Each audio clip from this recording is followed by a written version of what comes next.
信报献给英流团。化身嘉庆君金钟视帝陈雅兰在展览开幕时送上祝福。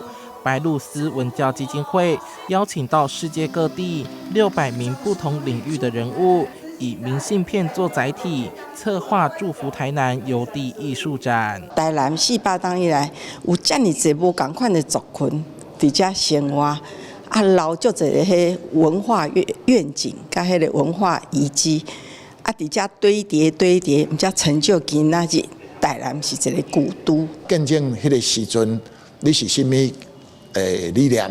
你是想要表达啥？你的手写的物件。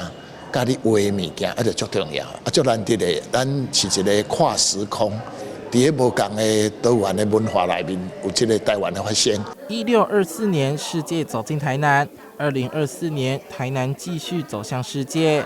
这是总统赖清德手写对台南的期望，一封封致台南的明信片多达800张，不论是用文字或图画，跨越国界、语言隔阂，透过邮戳记录下历史的文化印记，搁重新去认识，重新去省思我们整个台湾的历史，然后和我们整个最深层的情感的一种连结。展览不仅呈现全世界献给台南最真挚的祝福，也可视为当代留给未来的珍贵文化资产，用多元行动来诠释这座城市400年来的淬炼。